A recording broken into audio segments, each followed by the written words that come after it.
Mesdames et messieurs, bonjour.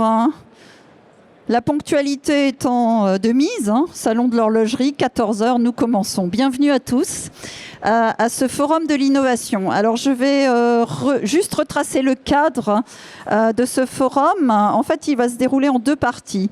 La première partie va concerner les grands prix des exposants. Donc pour ceux qui étaient là hier, vous savez que l'entreprise Louis Bellay a gagné donc le grand prix des exposants 2026, mais ils étaient 6 nominés. Et nous avons la chance de les avoir aujourd'hui avec nous. Et ils vont vous parler de leur innovation. Parce qu'effectivement, le Grand Prix des exposants touche à l'innovation. Donc, c'est la bonne table ronde. Voilà. Donc, ça va se passer dans un premier temps. Et vous l'avez vu pour ceux qui ont regardé l'agenda, on aura une deuxième partie qui touchera à une innovation qui se trouve être la fabrication additive. Certains de nos nominés l'utilisent déjà et vous verrez en fait deux usages, un dans l'horlogerie et un dans la medtech. Et nous aurons un focus plus particulier sur la formation dans ce domaine puisqu'il s'agit d'un sujet d'avenir. Donc il est important de former les personnes autour de la fabrication additive. Donc voilà pour les deux temps. Et il y aura un temps de questions à l'issue de chaque table ronde et aussi à la fin. Voilà, et un micro se passera dans les rangs. Donc voilà pour l'organisation. Donc sans plus attendre, je vais demander aux 6 nominés de me rejoindre sur l'estrade, s'il vous plaît, messieurs. Bienvenue, on peut les applaudir.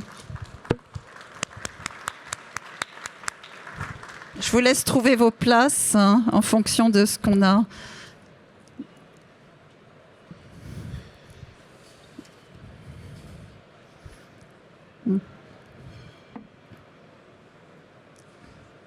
Ah, il y a quelqu'un qui est... C'est l'innovation, on change de place en fait. Vous voulez me perdre déjà.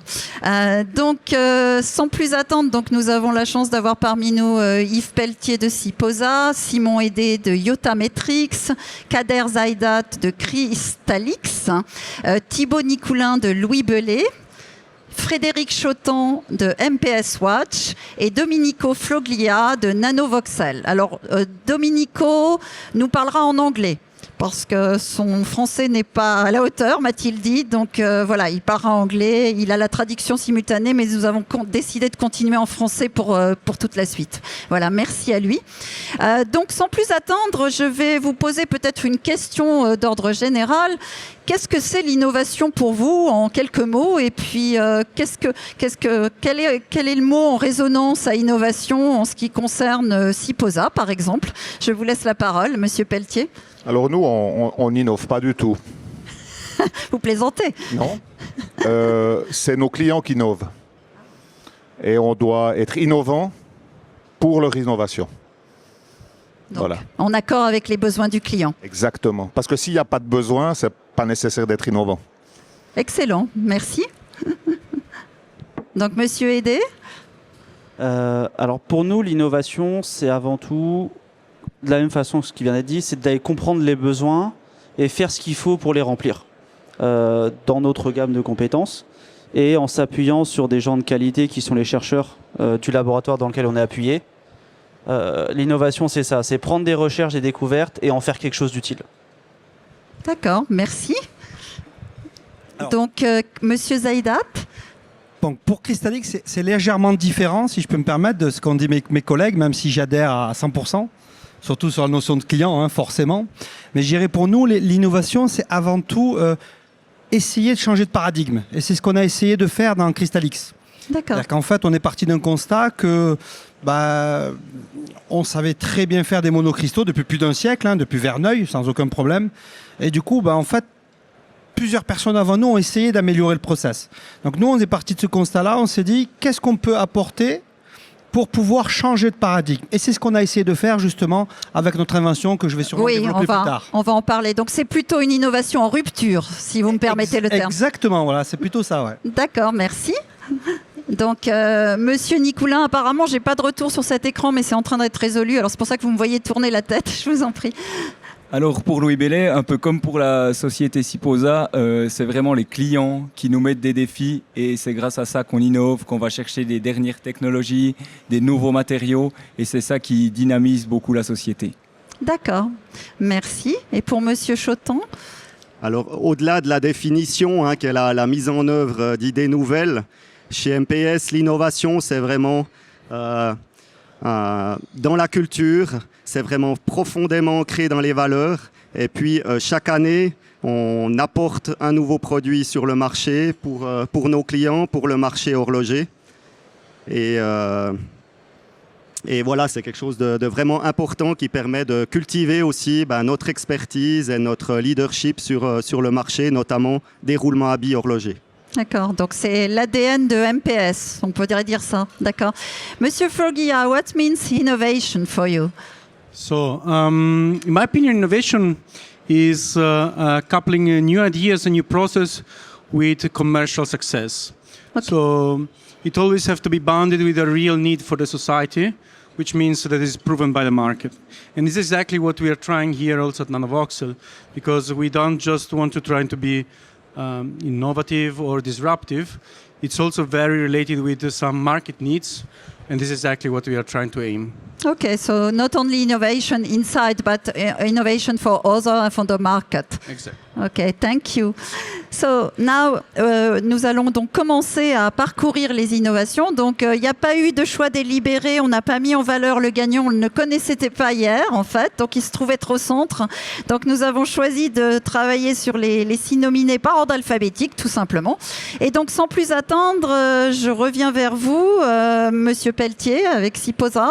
Donc, ce que j'ai compris, c'est en lisant ce qu'on m'a dit sur l'automatisation apprend le titre, pardon, je vais y arriver. Quand l'automatisation apprend du geste humain, donc j'ai retenu qu'en fait vous utilisez l'IA pour faire de la reproductibilité de gestes. Donc vous pouvez nous en dire un petit peu plus et surtout travailler sur les spécificités puisque je pense que ça touche à des choses un petit peu particulières. Hein. Voilà.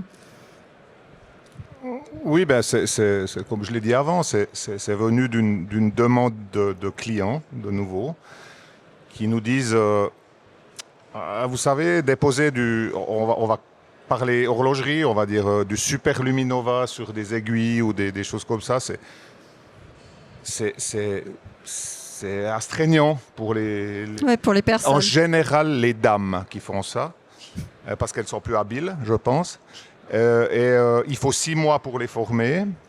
Et après 6 mois, c'est tellement astreignant qu'elles se disent mais c'est un petit peu embêtant ce travail. Donc, pourquoi ne pas utiliser la main de cette expertise, de ce geste? Il reste un geste dans l'horlogerie, on parle beaucoup de gestes, et via de l'intelligence artificielle ou du code ou autre chose, de transférer ce geste via du software dans une machine. Pour éviter que finalement, on doive prendre des heures à régler une machine, etc. etc. Mais c'est vraiment le besoin de cette main d'expert qui va nous permettre de la coller à la machine et que la machine, après, fasse le boulot astreignant, finalement, qui serait demandé normalement à des opératrices. Et c'est vraiment de là que l'idée de ce développement est venue.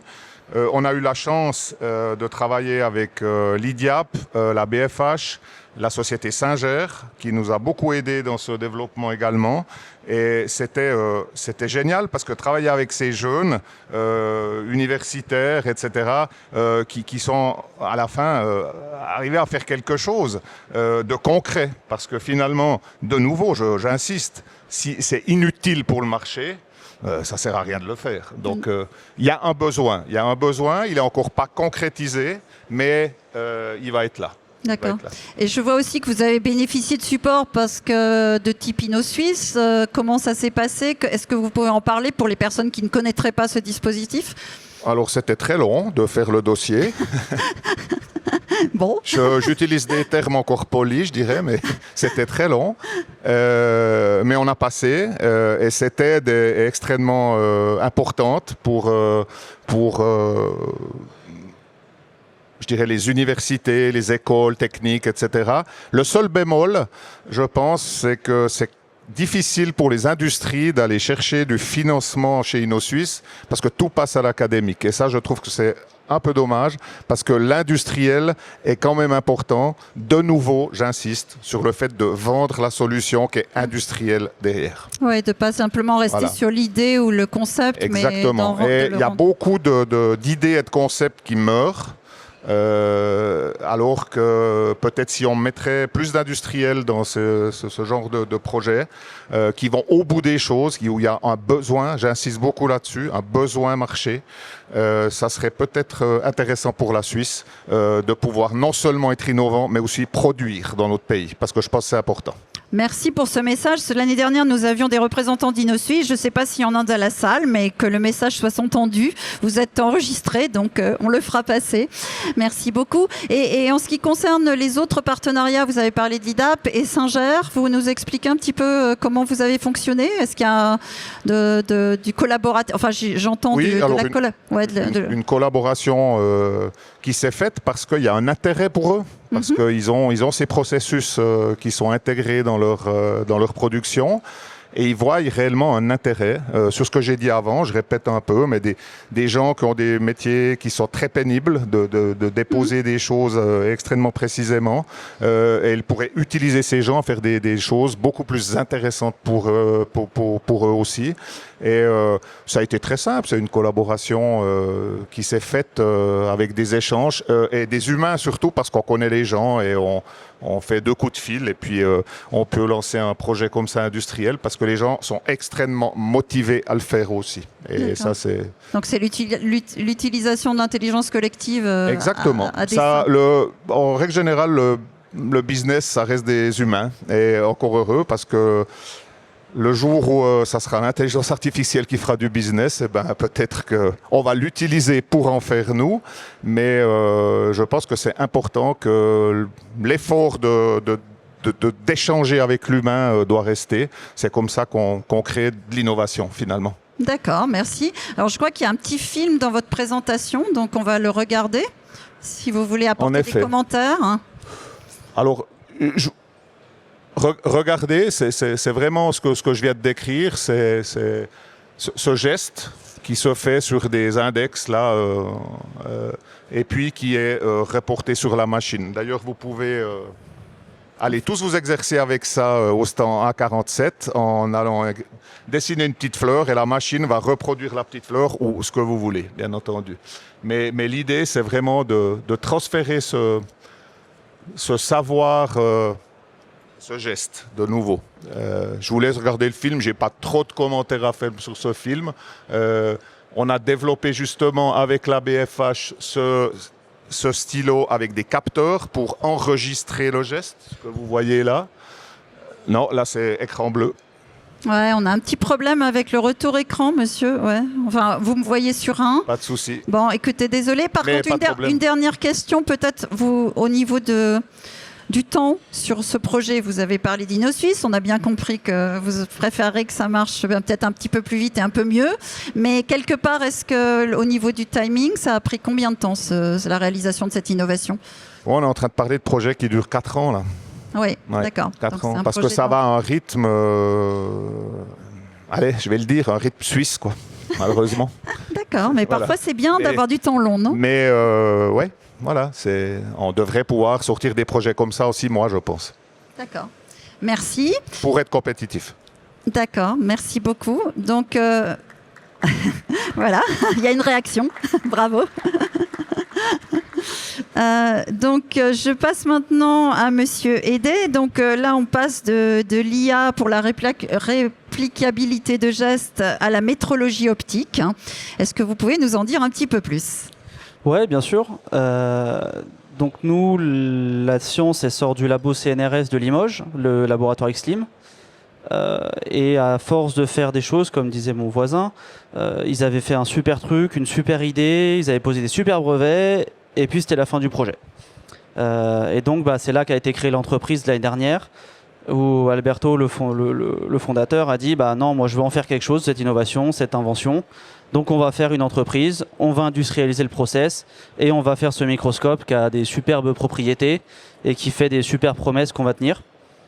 Donc là, aujourd'hui, on en est là. On a récemment finalisé le prototype, la première version. On travaille déjà sur la version d'après pour intégrer plus de modules. Donc aujourd'hui, on est capable de voir sur une distance latérale un détail à 100 nanomètres. En vertical, c'est un peu moins bien, mais on travaille sur un module que je présenterai à la fin, qui va être bien meilleur. Ouais, on peut aller à la suivante si vous voulez. Donc là, c'est des exemples d'un premier truc qu'on a déjà fait. Ça, c'est des fibres optiques, c'est des matériaux transparents. C'est des fibres qui ont été gravées avec du laser et on peut en fait aller voir le détail de tout ce qui a été fait. Et donc pour n'importe quel matériau transparent, en fait, on peut voir ce qu'il y a dedans, on peut voir ce qui a été fait ou ce qui n'a pas été fait. Et on peut comme ça caractériser le défaut. Et l'avantage, c'est que cette fibre qu'on a vue, elle peut être directement réemployée parce qu'on ne va pas l'abîmer, on ne va pas la casser, normalement. Et donc, voilà, si vous faites une fibre, vous la gravez, vous l'employez, nous on met la caractérisation entre les deux. Et ça n'empêche pas le process de fabrication d'utilisation. Le deuxième exemple, c'est une impression céramique pour des morceaux qu'on met sur les dents pour tenir les bagues de fil dentaire. Là, pareil, on a réussi à avoir une grande image avec... on est sur une échelle latérale de part en part, ça doit faire 200 micromètres. Et en fait, on a été voir aussi en reconstruisant en 3D la surface, la topologie de la surface, et pour voir exactement chaque couche d'impression, quel volume elle essaie, la taille des creux et des choses comme ça, qui sont très intéressants dans le biomédical, parce que tous ces creux-là, ça peut faire des défauts, des choses, des qualités, on peut chercher à les faire ou non. Donc c'est des informations précieuses, surtout pour une pièce qui peut être derrière réusinée, réemployée, des choses comme ça.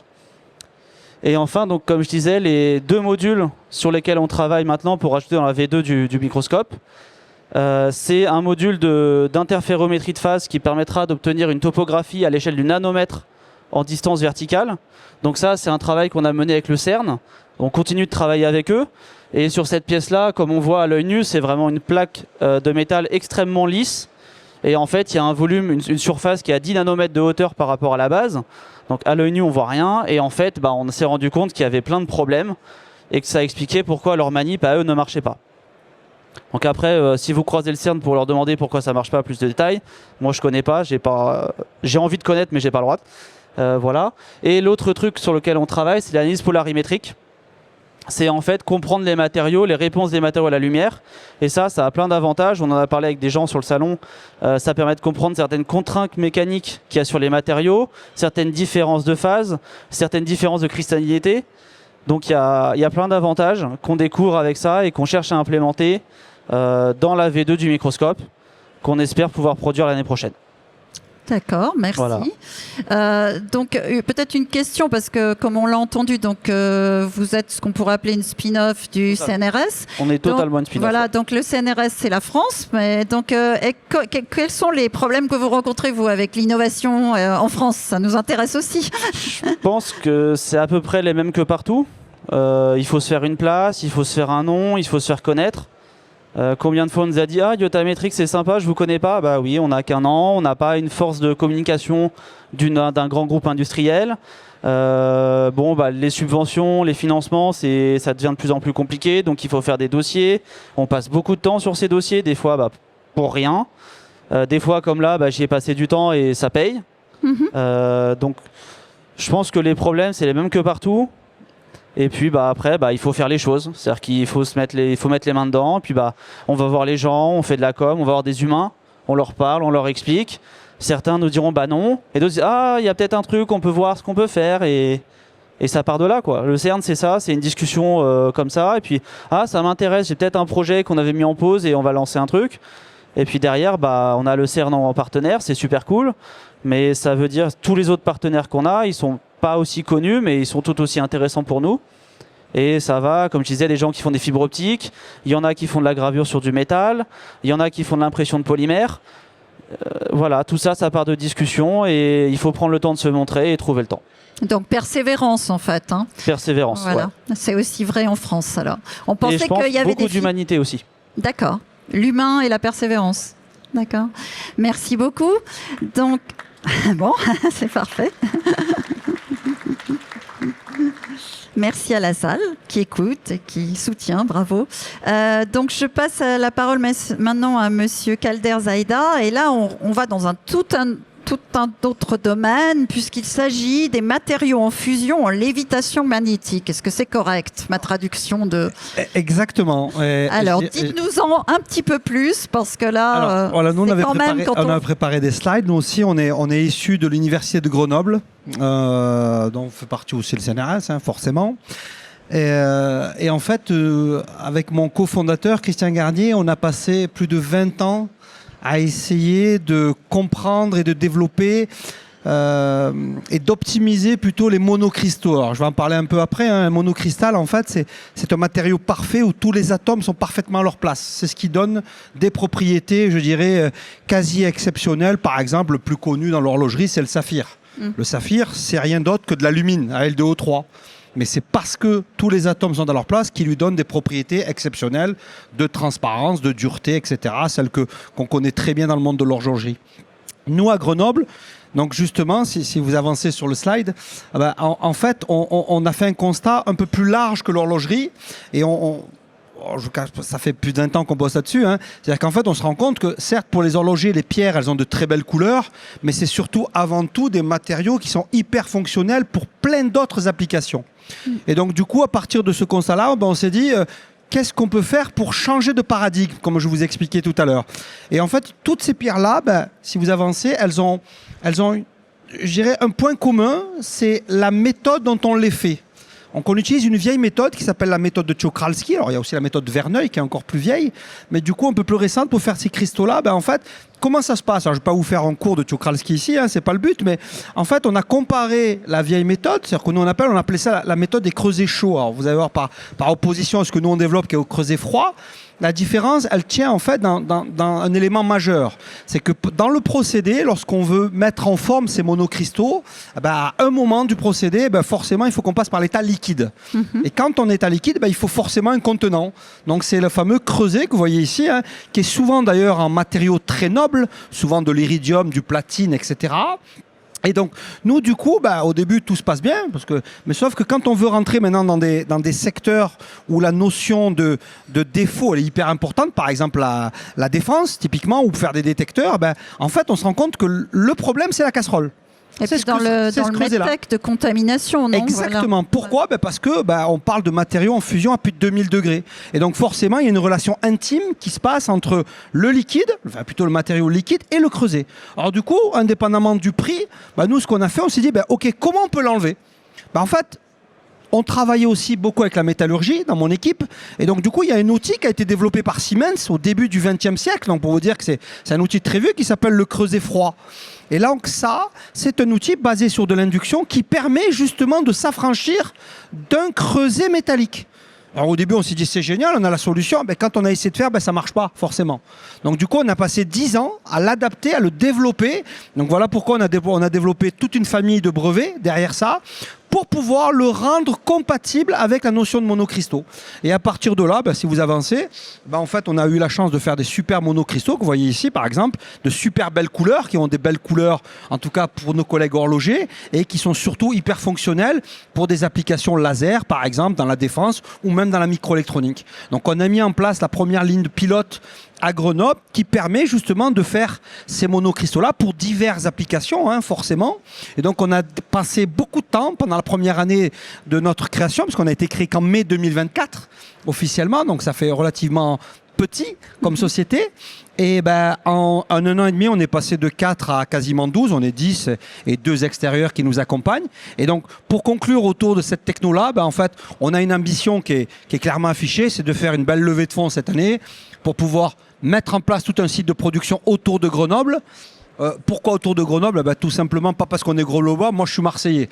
Donc, mais par contre, c'est surtout qu'il y a toutes les compétences stratégiques autour de la ville de Grenoble pour pouvoir travailler sur ces sujets-là. Voilà. D'accord.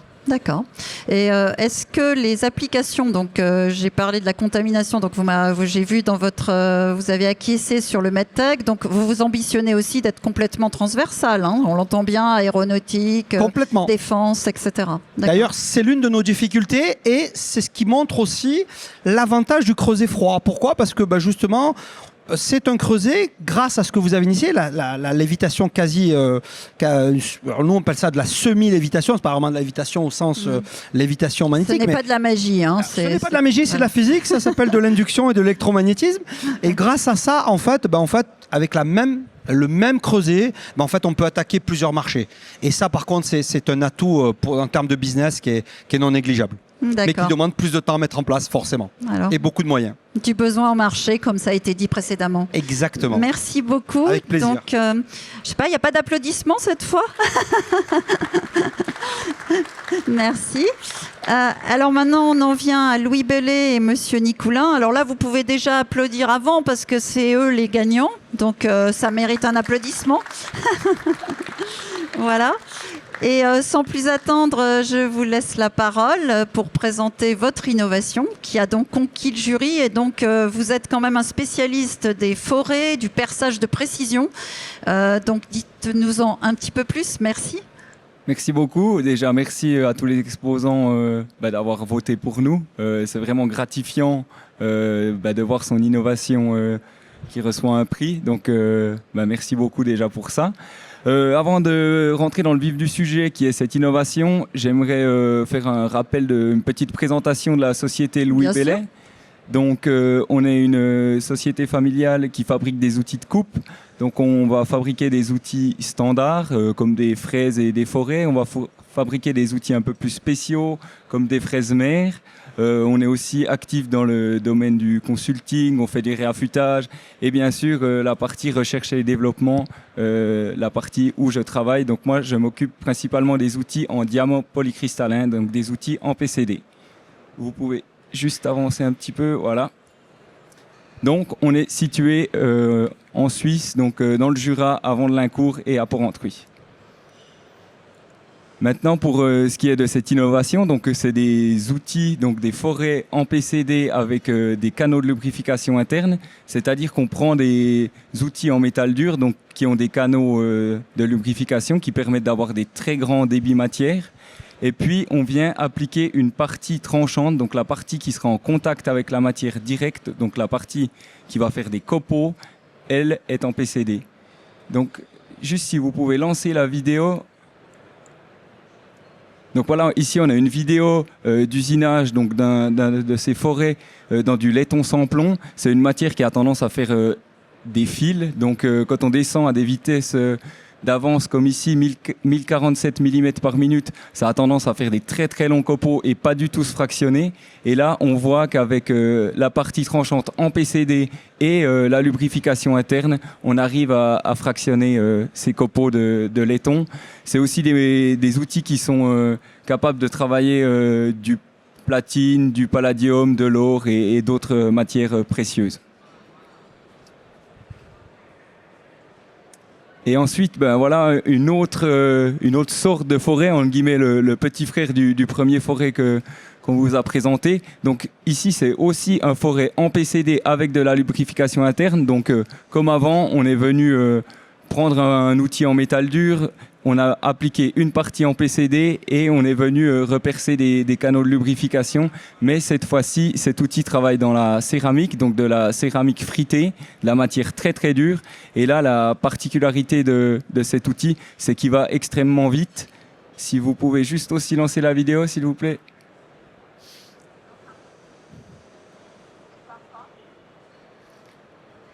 Bon, c'est pas bien grave si la vidéo part pas. Vous pourrez venir la voir sur notre stand le J16. Je vous la montrerai avec grand plaisir. On a une petite présentation autour de ces outils. Et là, la particularité justement de ces outils, c'est aussi la vitesse de travail et le fait de travailler sans débourrage. Donc là, on va descendre avec une vitesse d'avance de 72 mm par minute. À titre équivalent, si on fait ça avec un outil qui n'a pas la lubrification interne, on va descendre à 5-10 mm par minute et on devra faire des débourrages. Et quelque chose qu'on a remarqué, donc en allant beaucoup plus vite avec ces outils, on a réussi à faire comme des petits copeaux de céramique. Donc là, on voit en bas de l'image où il y a l'outil, il y a vraiment des espèces de petites lamelles, des petits morceaux de céramique qui sont enlevés, alors qu'habituellement, on a plutôt tendance à faire de la poussière en usinant ce genre de matériaux. D'accord. Je vous remercie. Donc bravo. Donc on est vraiment sur de l'amélioration continue de l'usinage dans votre cas. Et j'en profite. J'ai pas posé la question à vos préopinants, mais je la leur poserai à la fin. Donc vous inquiétez pas, puisqu'on est sur un sujet qui va suivre avec la fabrication additive. Donc là, on est plutôt dans de la fabrication soustractive. Qu'est-ce que vous avez à me dire sur la fabrication additive ? Ça vous interpelle ? Qu'est-ce que vous pourriez m'en en dire? Alors c'est une très bonne question. La fabrication additive, c'est quelque chose qu'on suit de très près. C'est un domaine qui nous concerne pleinement. Pour l'instant, on ne vend pas encore d'outils qui ont été faits par fabrication additive, mais on a des prototypes, on travaille beaucoup là-dessus. On a vraiment des grands projets autour de cette fabrication additive et c'est un domaine qui est très très important pour nous. D'accord, merci.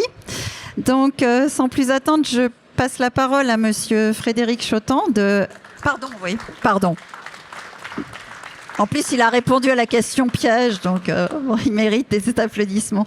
Donc, Monsieur Chotan de MPS Watch, vous êtes une société bien connue, qui travaille dans le domaine des matériaux et des roulements. Vous êtes vous êtes une société qui a mis un point d'honneur à toujours innover aussi. Je crois que c'est dans votre ADN, on l'a dit tout à l'heure. Et donc, j'aimerais que vous nous parliez de cette dernière innovation qui fait que vous êtes parmi nous ce soir. La parole est à vous. Alors c'est exact, nous mettons un point d'honneur chaque année à arriver avec un nouveau produit. Et puis cette année, c'est un nouveau composant de mouvement horloger. Donc une nouvelle roue libre. Voilà. Donc la genèse de ce produit qu'on a appelé Spragway, comme pour plusieurs de mes préopinants, c'est un besoin client. Il y a 20 ans, MPS a lancé le roulement One Way, qui est un roulement qui est libre dans un sens et qui bloque dans l'autre. Et puis, régulièrement, on a eu des demandes de clients pour augmenter le couple transmissible par ce composant-là, qui était aujourd'hui limité à 1,5 millinewton-mètre. Donc, après plusieurs demandes, on a lancé un projet, un processus d'innovation. On a étudié beaucoup de concepts qui pouvaient répondre à ce cahier des charges. Et puis, dans l'entreprise, on a aussi plusieurs personnes qui font de l'aéronautique, qu'elle soit grandeur ou aéromodélisme.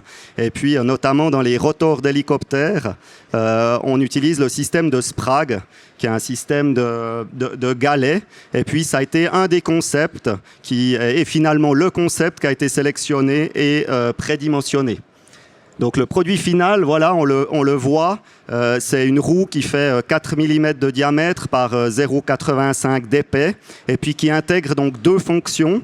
La fonction de guidage qui est réalisée par un roulement à billes horloger à 4 points de contact qu'on sait bien faire. Et puis cette fonction d'unidirectionnelle qui est réalisée par le système de Sprague qui a été très fortement justement miniaturisé. Voilà, pardon. Passer à la suite. Ouais.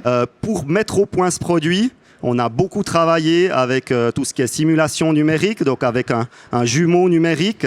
Chez nous, les ingénieurs, avant ça, ils ont passé plusieurs semaines, voire plusieurs mois à étudier, à faire rebondir une bille sur une surface. On a étudié le fonctionnement de nos roulements en allant, par exemple, à l'accélérateur de particules au Paul Scherrer Institute, ce qui nous a permis vraiment d'avoir un modèle numérique de nos produits et puis de pouvoir très rapidement optimiser ce Spragway, suite à quoi on a fait des prototypes. Aujourd'hui, les prototypes ils sont sur les bancs de vieillissement. On est à 6 ans de vieillissement actuel et le produit donc sera tout prochainement disponible.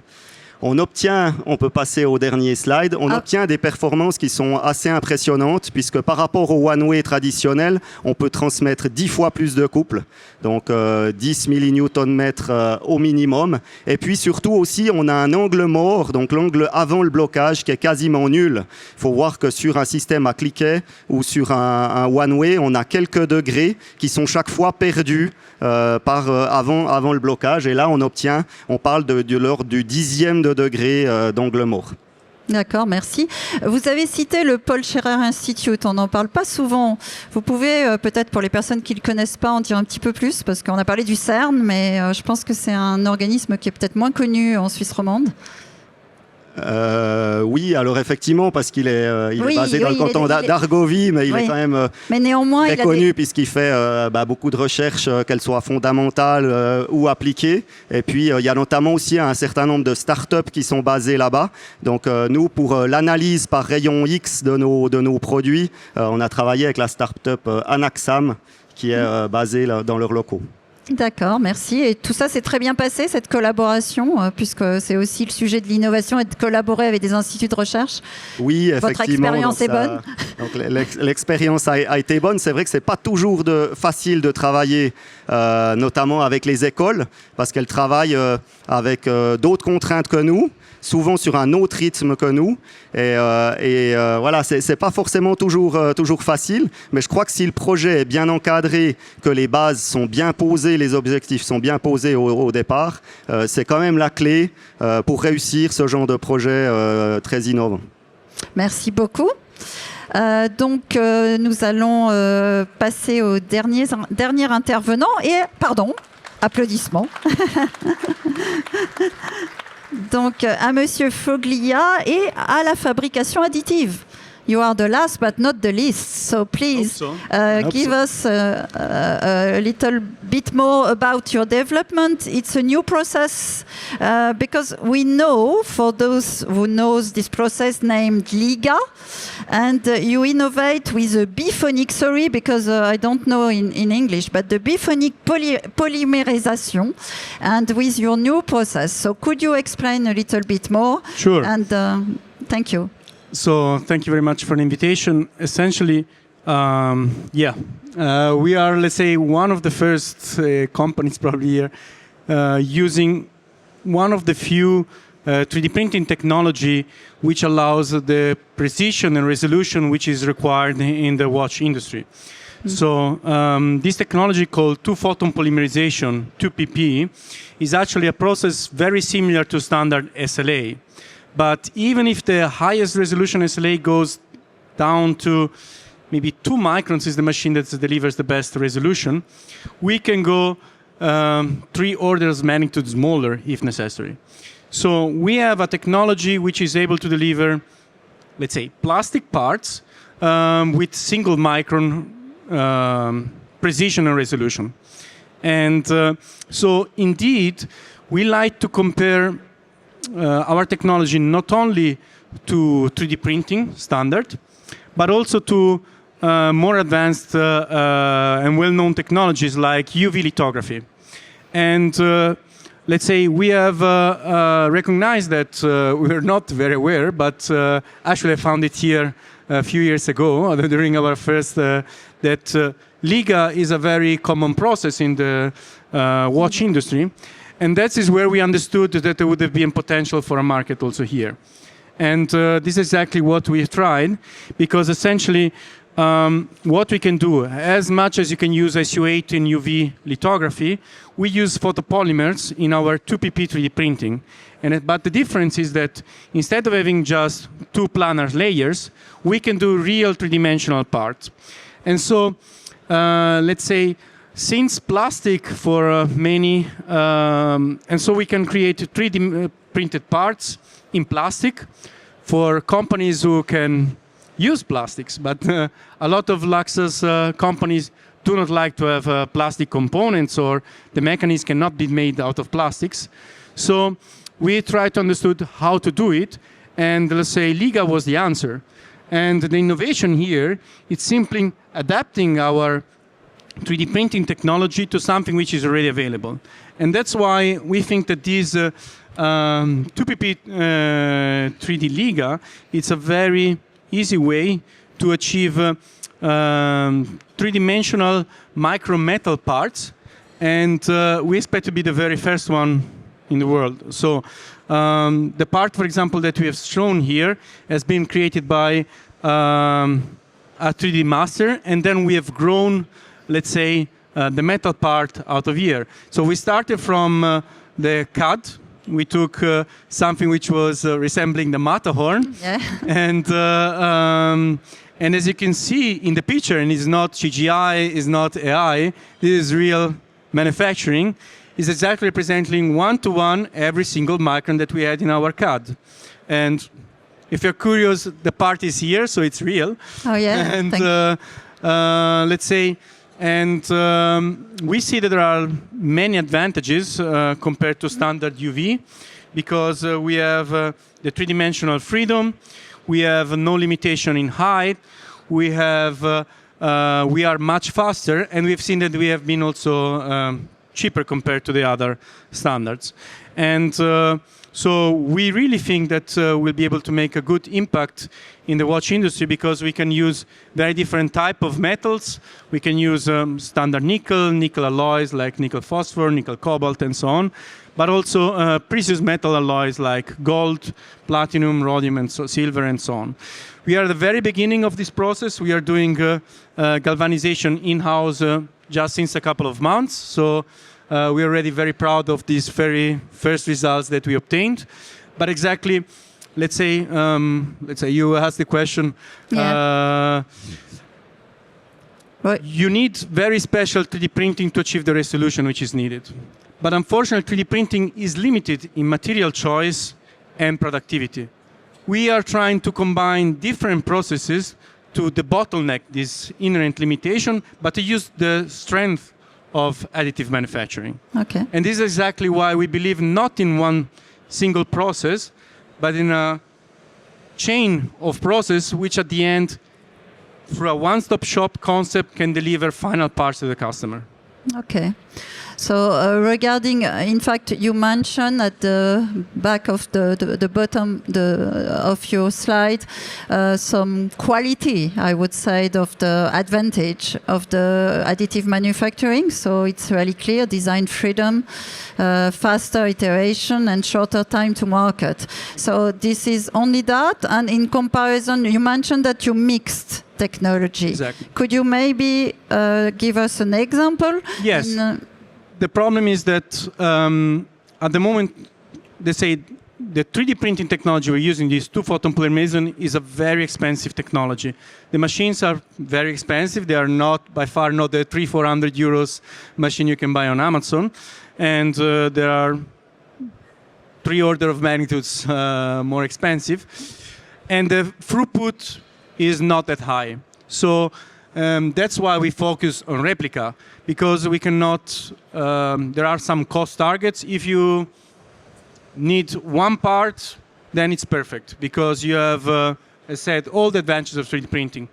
But most of companies which are interfacing to, they need at least thousands of parts, and then 3D printing cannot be the answer, at least not at this stage. And so that's why at Nanovoxel we are focused also a lot on replica, because this is what gives us the leverage, the scalability, and the sterilization. So thank you. It's a good bridge to the further table ronde. So thank you to you. Peut-être, est-ce que l'un d'entre vous, à qui je n'ai pas posé la question sur la fabrication additive, veut dire quelque chose avant que je vous libère pour passer à la deuxième table ronde? Non? Pas spécialement, non, mais il n'y a pas d'obligation. Donc, merci beaucoup et on va enchaîner donc sur l'additive manufacturing. Merci messieurs et encore bravo à Louis Bellet et à tous les nominés.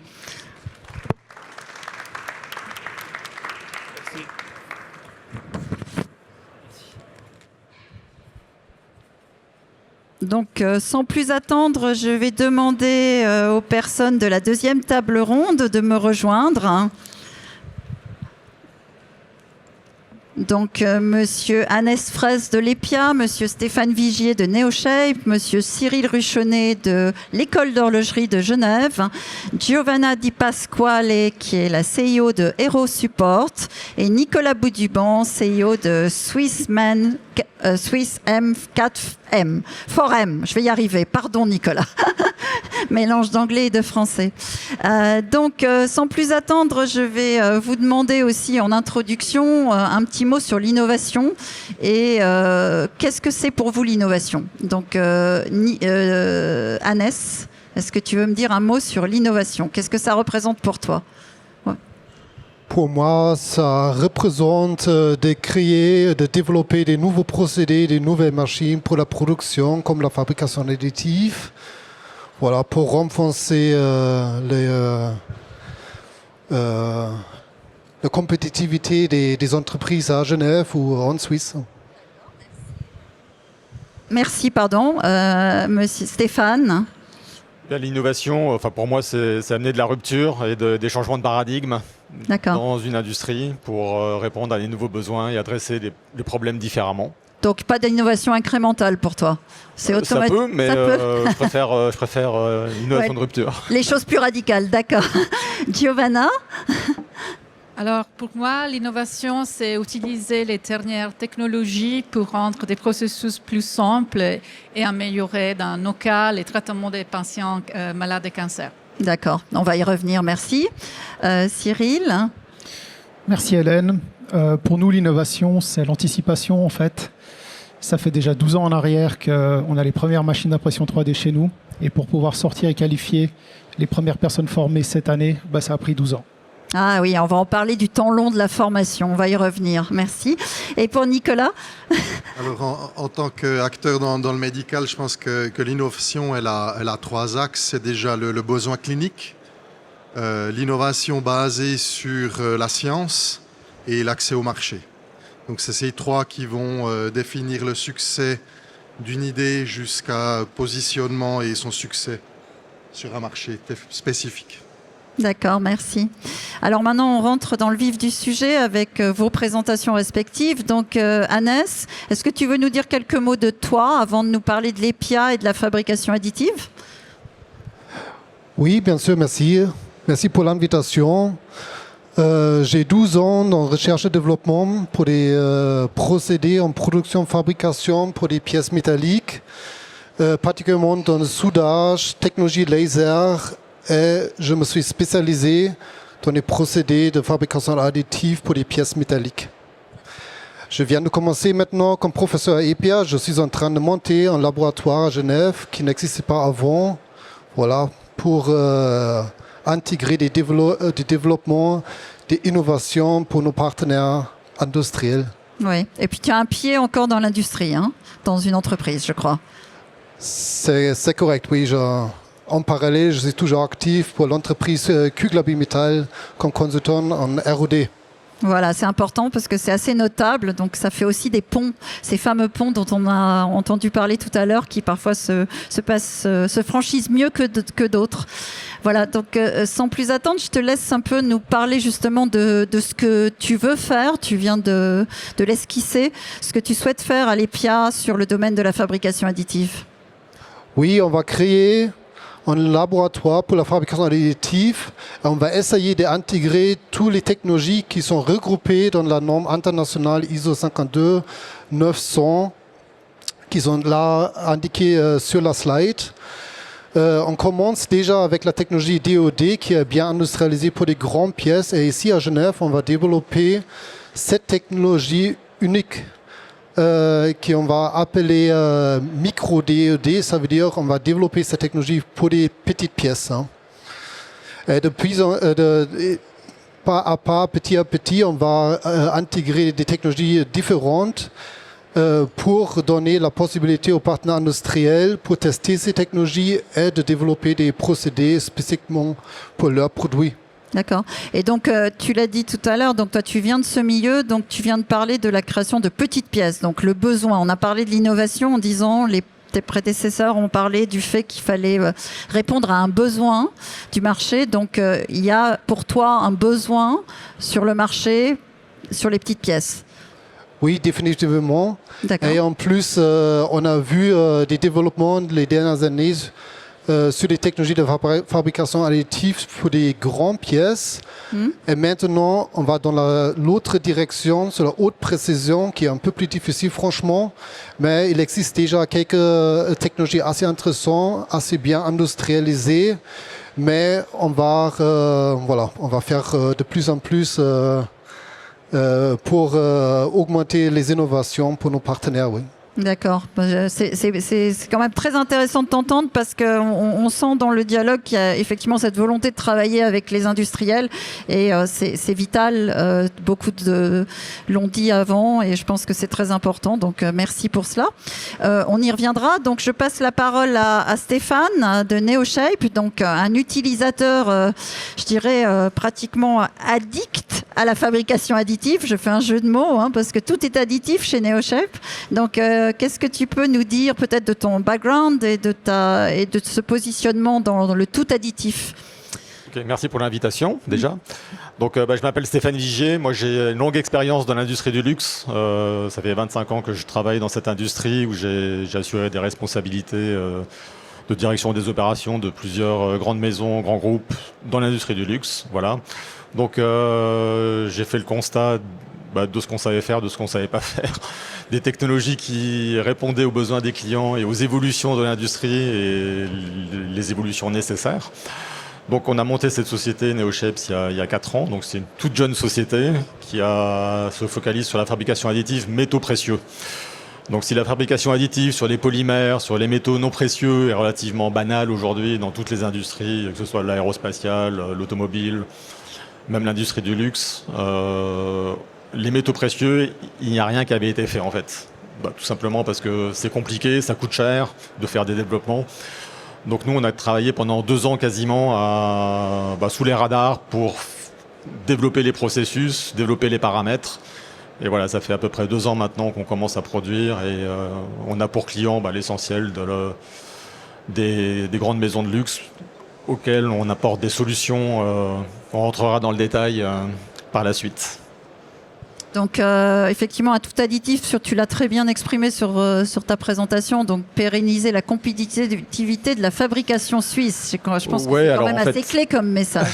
En fait, des imprimantes, mais comme des CNC, des équipements, on peut les mettre n'importe où, en Asie. Voilà. Donc ce qui va faire la différence, c'est le savoir-faire. Donc, grâce à des formations comme à l'EPIA, par exemple, avec des ingénieurs, des techniciens, à l'école d'horlogerie. Et donc, voilà, nous, on se fait fort de pouvoir défendre la place de fabrication suisse en amenant de l'innovation dans les processus. Voilà. D'accord, merci. Tu veux nous en dire un petit peu plus sur les nouvelles tendances ou tu en as parlé? Oui, alors en fait, c'est l'industrie du luxe, elle fabrique les composants essentiellement avec du soustractif. Alors ça pose quelques problèmes en termes de design, les limitations en termes de design, les rendements matière sur le précieux notamment. Donc là, la fabrication additive, elle répond à certaines nouvelles tendances. Par exemple, les besoins de se différencier. Dans une industrie qui arrive à maturité, il faut pouvoir se différencier des concurrents. Donc ça peut se faire au travers des prix, ça peut se faire aussi au niveau du design. Dans l'industrie du luxe, on va surtout essayer de se différencier au travers de nouveaux concepts, de nouveaux designs, de nouvelles esthétiques. Et là, la fabrication additive ouvre des nouvelles opportunités pour les designers. Quand vous êtes un designer, vous commencez à travailler dans une marque de luxe, on vous explique déjà qu'est-ce que vous ne pouvez pas faire en termes d'esthétique. C'est la première chose qu'on vous explique. Donc là, la fabrication additive permet de libérer un petit peu la créativité des designers. Donc c'est très important. Et puis tout ça dans un monde où il y a besoin de plus de personnalisation. Vous savez que le fonds de commerce de l'industrie du luxe, c'est une clientèle qui recherche de l'exclusivité, de la rareté et donc de la personnalisation. Donc on sait très mal servir aujourd'hui la commande spéciale dans les maisons de luxe. Pourquoi? Parce qu'on va venir essayer de fabriquer une pièce avec la même technologie, les mêmes processus que les technologies qui servent à fabriquer des dizaines de milliers de pièces. Donc ça ne marche pas. Et donc la fabrication additive permet de se connecter à cette clientèle en amenant un délai. Ce n'est pas tellement une question de prix pour ces gens-là, c'est surtout une question de délai. Ils veulent tout de suite. Et donc la fabrication additive permet de fabriquer très vite des produits sur mesure, custom. Et ça ouvre des perspectives vraiment intéressantes pour l'industrie du luxe. Ouais, donc c'est pas en Suisse. Pardon. Ce n'est pas simplement de l'innovation technique, c'est de l'innovation d'affaires, si je t'entends bien. C'est un peu d'amener au travers d'innovation processus, un changement de paradigme au niveau du business model, oui, tout à fait. Merci. Cyril, je reviens à toi, Giovanna, mais on va aller vers Cyril avant de revenir vers le MedTech. Donc Cyril, maître adjoint à l'école d'horlogerie. Donc pourquoi une posture d'un choix d'enseignement dédié à la fabrication additive? Et puis tu peux évidemment nous parler de toi un petit peu. Ouais. Alors, 30 ans en arrière, j'étais sur la même photo où je mettais ma première blouse, où on découvrait un métier en fait. Donc je suis issu du milieu horloger, j'ai terminé par une formation d'ingénieur et puis comme vous l'avez compris, je suis maintenant à la direction de l'école d'horlogerie avec mes collègues. Pourquoi la fabrication additive? Typiquement, je reprends mon parcours, j'en ai entendu parler quand j'étais élève, mais je ne l'ai jamais vu. il a fallu que j'aille dans le monde industriel et c'est là que j'ai commencé à voir les premières pièces, les premières questions. Et naturellement, on s'est dit, bah, tiens, c'est intéressant. Comment est-ce qu'on peut retransposer ça dans le monde professionnel et après dans l'enseignement, tout simplement. Mais ça a été une partie facile de mettre au goût du jour le cursus dans l'école d'horlogerie sur l'additif, puisqu'on a parlé de l'autre jour, tout à l'heure, de la difficulté d'enseigner, je dirais, en accord avec les besoins du marché, quoi. On a souvent un décalage, donc tu l'as exprimé. Est-ce que tu peux nous en dire un petit peu plus ? Effectivement, comme j'ai dit avant, 12 ans en arrière, on avait les premières machines. C'était du fait que les enseignants chez nous avaient vu cette possibilité-là, ce qui était une possibilité dans l'industrie, mais ce qui n'était pas du tout une évidence dans le monde de la formation. On était 100% axé sur du soustractif. L'additif, on n'en parlait même pas. C'est pas qu'on voulait pas en entendre parler, c'est qu'on n'en voyait pas forcément l'intérêt. Et c'est grâce à la vision de certaines personnes qui ont forcé, on va dire, le passage, tout simplement, et des discussions avec les industriels que, gentiment, c'est devenu une réalité. Mais comme j'ai dit avant, c'est un process qui est extrêmement long. Entre le temps de discuter, de mettre tout le monde autour de la table, qu'on soit d'accord, d'intégrer ça dans les objectifs de plan de formation, de débuter la formation, c'est ce que je viens de dire avant. Les premiers horlogers viennent de sortir vendredi passé avec ces premières formations-là. Et la demande, elle est comment ? Puisqu'on vient d'entendre Stéphane qui nous dit que c'est très important, c'est l'avenir. Donc au niveau des horlogers, la demande quand ils sortent de l'école, comment elle est dans ce domaine ? Alors il faut peut-être réexpliquer l'école d'horlogerie. On a des formations initiales, des CFC. Ouais. Donc ici, on est plutôt sur de l'initiation, en fait, très clairement. Donc on voit dans le plan de formation les termes qui sont employés, c'est d'écrire, expliquer. C'est vraiment de l'initiation. On a la chance dans notre école d'avoir une deuxième école, ça ne se voit pas forcément de l'extérieur. C'est entre nos CFC et puis l'école d'ingénieurs, on a une école de techniciens. Et là déjà on a un upgrade, on commence à développer beaucoup plus et avoir un lien avec les industries. Tous les travaux de diplôme de techniciens, qui se sont terminés d'ailleurs la semaine passée, sont en lien avec les industriels. Je ne peux pas en parler, il y a des contrats de confidentialité, mais on est justement en lien avec les industries dans ce domaine-là. Donc si je t'entends bien, il s'agit plus d'une sensibilisation et de l'introduction dans le cursus de la fabrication additive. Au jour d'aujourd'hui, oui. D'accord, merci. Giovanna, si tu veux bien, je vais quand même poser une question à Nicolas avant toi, parce qu'on vient de parler de sensibilisation, et Nicolas, avec Swiss M4M, il fait de la formation plutôt continue, donc et de la sensibilisation aussi. J'aimerais juste qu'il nous dise un petit mot là-dessus, puis on reviendra avec toi, Nicolas, mais juste pour rebondir sur le propos de Cyril, si tu veux bien. Oui. Je pense que la pression 3D, fabrication additive, c'est une technologie qui est très intéressante. Elle a l'avantage que ça attire du monde, que ça intéresse beaucoup de gens. Ça a le désavantage que beaucoup de gens ne la comprennent pas encore assez pour en faire quelque chose d'industriel avec une valeur ajoutée. Et nous, on voit ça comme un problème à deux dimensions. On a une dimension, c'est l'investissement dans des nouvelles technologies, dans des nouvelles machines. Il est relativement facile pour l'industrie d'investir dans de nouvelles machines. Il est beaucoup plus compliqué de former son personnel à la compréhension d'une technologie, ses possibilités, ses opportunités, et justement pour pouvoir se démarquer. Donc le fait d'accompagner ces gens d'une manière, on va dire, pratique, d'une manière vraiment impliquée à des machines, ça permet vraiment d'apporter une pierre à l'édifice pour pouvoir générer des idées, des projets en interne dans le monde industriel. D'accord.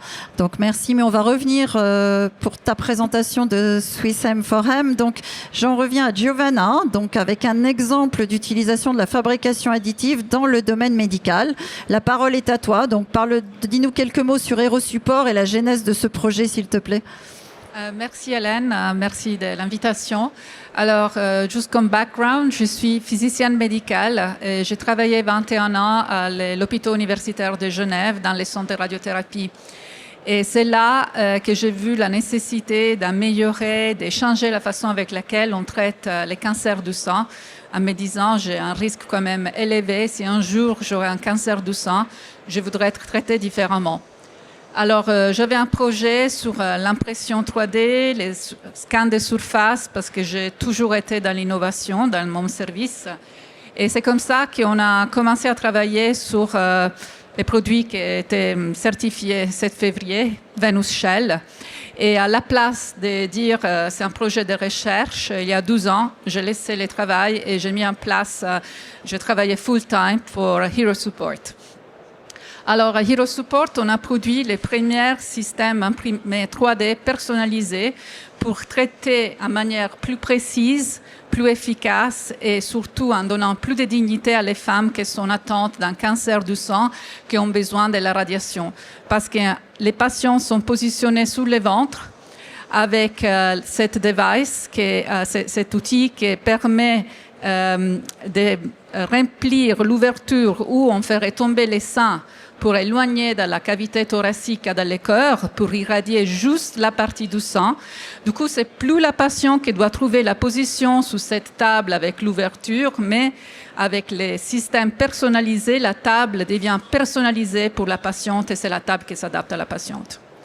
Du coup, on a fait une étude clinique aux HUG, on a montré de manière très simple. On sait déjà qu'on peut être beaucoup plus précis, on a montré qu'on est au millimètre sans rotation. On peut être beaucoup plus efficace en 50% du temps réduit parce qu'on passe du temps autrement sans notre device à trouver la bonne position de la patiente. Pour l'équipe qui utilisait les systèmes, c'était extrêmement simple, même vous pourrez comprendre. Vous mettez la solution à l'intérieur de l'ouverture et c'est la patiente qui trouve en effet sa position. Et les patientes étaient contentes, parce qu'ils voyaient la personnalisation du traitement, chose qu'on fait tout le temps pour chaque patiente, mais là, c'était visible. Un patient m'a dit, Giovanna, est-ce que ce device peut être utilisé par un autre patiente? Et je dis non, parce que elle ne sera pas confortable. En effet, notre device travaille à travers les conforts et le fait que les techniciens peuvent aussi voir à travers des ouvertures si la patiente est dans la bonne position. Et bien sûr, ça couvre. On ne montre pas les seins exposés à tout le monde comme on fait aujourd'hui en traitant les patients sur les dos et on n'a pas besoin de toucher leurs seins. Alors, ceci était aussi, je dois dire, possible grâce aussi à InnoSuisse Startup Innovation Project qu'on a gagné. On a parlé d'InnoSuisse et de les supports et je pense que c'est important de le dire. En Suisse, les startups, ils ont cette chance pour démarrer, mais bien sûr, on est aussi en fundraising parce qu'on est dans une phase de scale-up et là, on a besoin de fonds. Ouais, c'est important. Et justement, par rapport à ces collaborations, toi, tu as trouvé ça efficace ou tu as quelque chose à dire sur les collaborations avec les instituts, enfin tout le processus qu'on voit là et comment, quelles sont tes bonnes pratiques ou tes mauvaises expériences à partager? Alors, je comprends les industries qui disent que travailler avec les écoles, c'est pas rapide. Moi, je faisais partie de la partie à l'extérieur. On a travaillé avec beaucoup de sociétés pour tester de nouveaux équipements. Mais c'est une question d'organisation et après, c'est une question humaine. Par exemple, les études de usability, on les a fait avec l'HES, l'équipe de radiologie. On travaille avec la Swiss Medical Network pour des autres tests et des autres hôpitaux universitaires avec qui j'ai la chance pour 20 ans, j'étais toujours dans ce domaine, du coup c'était peut-être un peu plus facile. Et oui, InnoSuisse c'était vraiment très important. C'est clair, comme il disait, c'est pas une demande qu'on prépare dans une semaine ou un jour, mais après c'est aussi important de savoir qu'on choisit la société, ça signifie qu'on sait qu'on apporte un bénéfice et que c'est une solution innovante. On a un patent, un autre qui n'est pas présent ici, et un patent pending à ce moment, et un quatrième filing. D'accord, merci Giovanna. Donc je reviens à toi Nicolas parce que je t'ai juste posé une question mais je t'ai pas permis de présenter l'intégralité de ce que vous faites au Swiss M4M Center. Donc tu as parlé des machines, de la mise à disposition, c'était très intéressant. Est-ce que tu veux nous en dire un petit peu plus et de manière plus globale? Merci. Volontiers. Alors je suis ingénieur médical depuis 20 ans. J'ai eu la chance de travailler pour des très grands groupes et en 2019 j'ai eu l'opportunité de fonder Swiss M4M avec le soutien de la Confédération suisse, qui est une entreprise qui est destinée au transfert de technologies mais aussi agit comme fournisseur en production de produits médicaux. C'est des implants, instruments ou tout autre support médicaux.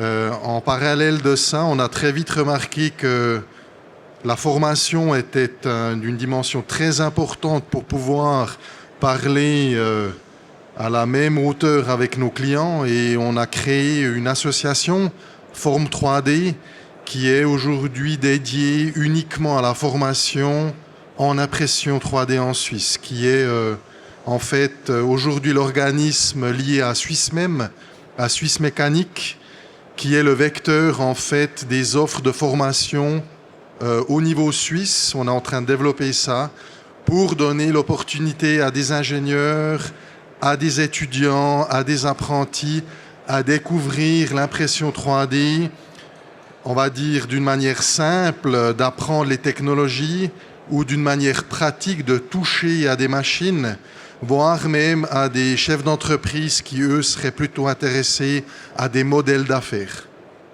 Donc, je pense que la formation, elle a aujourd'hui dans cette technologie-là absolument une importance primordiale. On n'est pas encore au niveau des autres technologies qui te permettent d'évaluer les opportunités, et le fait d'en parler, le fait d'apprendre ensemble va beaucoup démocratiser ce genre d'activité. Merci. On arrive à la fin de cette table ronde, mais je vais ouvrir les questions et je me rends compte que je n'ai pas forcément permis aussi des questions, mais avec des applaudissements pour les personnes qui étaient avant. Donc j'ouvre ici la session de questions. N'hésitez pas, il y a un micro dans la salle, donc si vous voulez poser toute question à nos intervenants, aussi aux intervenants précédents qui sont là encore. Hein. Je vois Monsieur Choton au fond de la salle. N'hésitez pas. Oui, madame.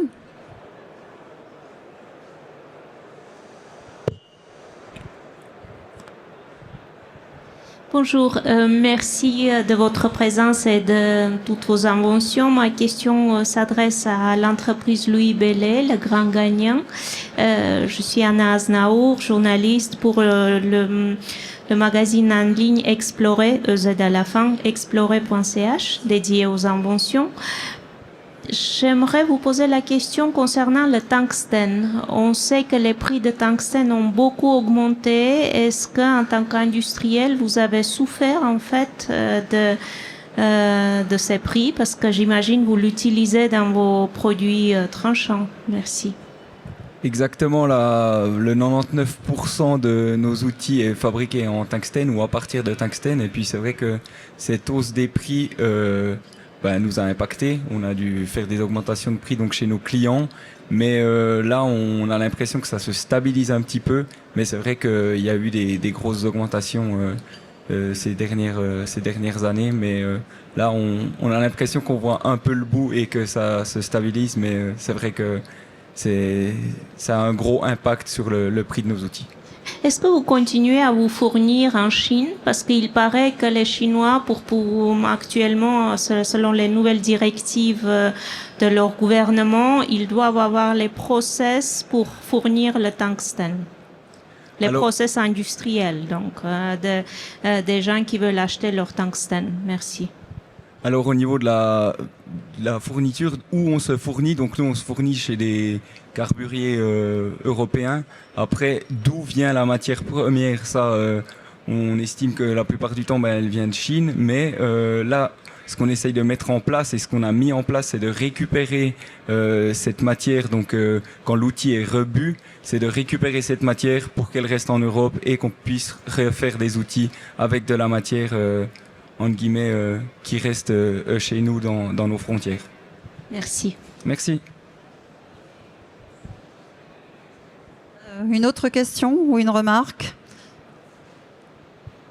Si tel n'est pas le cas, je n'ai plus qu'à vous remercier tous. Peut-être une dernière question de mon côté vis-à-vis des personnes encore sur le podium. Vous nous avez parlé donc de l'usage ou de la formation de la fabrication additive. En conclusion, vous êtes confiant par rapport à ces formations, à son usage? Enfin, je pense que si je demande ça à Stéphane, il va me dire tout mon modèle d'affaires est basé dessus, donc oui. Mais j'aimerais que vous projetiez, puisqu'on parle d'innovation, on a parlé d'anticipation. Innover, c'est aussi anticiper. Donc, comment vous voyez l'avenir de la fabrication additive? C'est une grande question, mais à votre échelle. Juste une remarque sur la Oui. formation. En Suisse, on est les champions de la micromécanique. Hein. Oui. Quand on parle de fabrication additive, on n'est plus sur la micromécanique. Hein. Donc il va falloir gentiment réorienter les formations, le savoir-faire, que ce soit à l'école d'horlogerie, dans les écoles d'ingénieurs, aussi sur la science des matériaux. Donc il va falloir rééquilibrer le barycentre, il va falloir le mettre entre la micromécanique, la chimie et la science des matériaux, parce qu'on est au croisement de ces trois sciences en fait. Et donc on est très très fort en micromécanique. Mais voilà, plus la fabrication additive va se développer, plus il va falloir équilibrer sur d'autres disciplines. On n'est pas forcément les champions en Suisse. Donc de beaux défis en La perspective. chimie, oui. Sciences des matériaux, peut-être moins. Ouais, d'accord. Donc de beaux défis en perspective. Un autre commentaire, hein, peut-être Nicolas? Ouais. Moi, je pense que le futur de l'impression 3D, il est aussi basé sur plusieurs axes. Il y aura certainement un développement technologique avec soit des process nouveaux, plus performants, ou des process existants qui seront plus économiques, plus rapides. Maintenant, il y a aussi la dimension du modèle d'affaires. L'impression 3D, ça reste bien sûr une technologie, mais elle est seulement intéressante si on arrive à simuler un business model. Dans le cas de HeroSupport, c'est vraiment ce qu'on appelle un workflow qui permet une plus-value pour le patient. Donc ça, c'est un axe très important. Et aussi tout l'aspect matière, hein, qu'on a parlé, l'approvisionnement. Exact. On ne sait pas où ça va nous mener, mais on a besoin de matières meilleur marché aujourd'hui. Que ce soit un simple acier inox ou, on va dire, de l'or. Et ça va débloquer ces technologies fur et à mesure, petit à petit dans le temps. D'accord, merci. Cyril, Je voulais rebondir sur ce que disait Stéphane. De Neoshape. Je suis tout à fait d'accord avec lui. Dans ma présentation, j'ai omis de dire que j'avais également la responsabilité du laboratoire de matériaux. Typiquement à l'école d'horlogerie, l'impression 3D est complètement liée avec le laboratoire de matériaux et on interagit les deux ensemble. Avec évidemment aussi un petit peu la micromécanique quand même. on les oublie pas. Oui. Moi, je voudrais ajouter encore un petit point. Sur les matériaux, je pense que c'est aussi l'occasion de trouver les technologies qui permettent l'utilisation minimale et la réutilisation des matériaux. Dans nos cas, par exemple, on a décidé d'utiliser de l'ABS, pas uniquement parce que d'un point de vue de radiation, il est adapté, mais parce que ce matériau, il est recyclable. Et aujourd'hui, qu'est-ce que nous utilisons dans nos hôpitaux n'est pas recyclable. Et on doit aussi penser à ça, c'est le moment de devoir y penser. Oui, tout à fait. D'accord. Donc, je regarde la salle, pas d'autres questions, donc il n'y a plus qu'à vous applaudir et à remercier tous les participants. Je souhaite une excellente après-midi à tous.